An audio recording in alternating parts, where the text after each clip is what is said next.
વાત કરીએ બોટાદની તો બોટાદમાં આવેલ ફાડરવાળા મેલડી માતાજીના મંદિરના વાયરલ વિડીયો અંગે લોકોની પ્રતિક્રિયા સામે આવી। બોટાદ ખાતે ઢાંકણિયા રોડ પર દેવી પૂજક શેખલિયા પરિવારના ફાડરવાળા મેલડી માતાજીનું મંદિર આવેલ છે। આ મેલડી માતાજીના મંદિરે બોટાદ શહેર તથા આજુબાજુના ગામડાના લોકો ખૂબ આસ્થા અને શ્રદ્ધા ધરાવે છે, તેમજ હજારો લોકો પોતાની માનતા તાવાની પ્રસાદીથી કરે છે।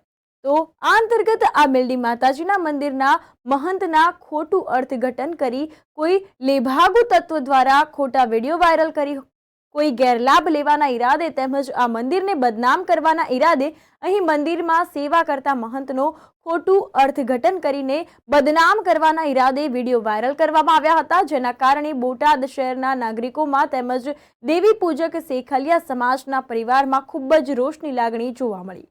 તો આવા ખોટા વાયરલ વિડીયોને સમાજ દ્વારા સખત શબ્દોમાં વખોડી કાઢવામાં આવેલ છે, તેમજ સમાજના લોકોએ આવા ખોટા વિડીયો વાયરલ કરીને લોકોની શ્રદ્ધા અને આસ્થા સાથે રમત કરતા લોકોને સખત શબ્દોમાં વખોડી કાઢી તેઓની સામે કાયદેસરની કાર્યવાહી કરવા પણ જણાવેલ છે। આપનું નામ? શિવા ભગત। કઈ જગ્યા છે આ?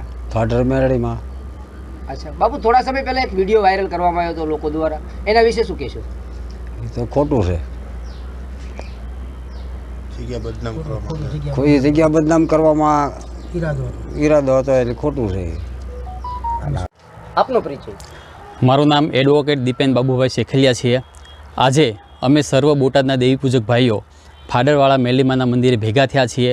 આ મંદિર દાયકાઓથી શ્રદ્ધા અને વિશ્વાસનું પ્રતીક છે, પરંતુ છેલ્લા કેટલાક સમયથી મીડિયાની અંદર બાપુને, અહીંના મહંત શ્રી શિવા ભગતને અને મંદિરને બદનામ કરવાનો પ્રયાસ થઈ રહ્યો છે। અમે આ પ્રયાસ થઈ રહ્યા છે એને સખત શબ્દોમાં વખોડી કાઢીએ છીએ અને અમે આ મંદિરના મહંતની સાથે ઊભા છીએ અને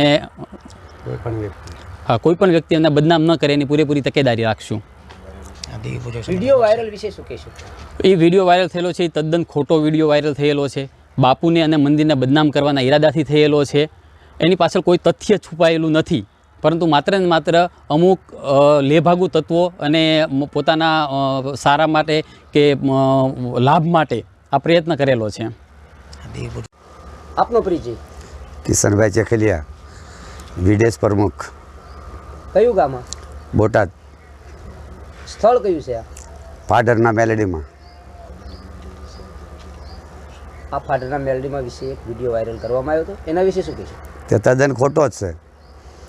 અત્યાર સુધી 40 વર્ષોથી અમારે મહંત આપણે શિવાભાઈ બેઠા છે અને તેમની સાથે અમે રહેવાના છીએ અને રહીશું તે રહે ત્યાં સુધી। અને આ વિડીયો ખોટો વાયરલ કર્યો છે એને અમે વખોડવી છીએ અને આવા કોઈ પણ પ્રકારના વિડીયો, કોઈ પણ જ્ઞાતિના વિડીયો વાયરલ કરશે તો અમે કાયદેસર તેને માથે સરકારી પગલાં ભરશું।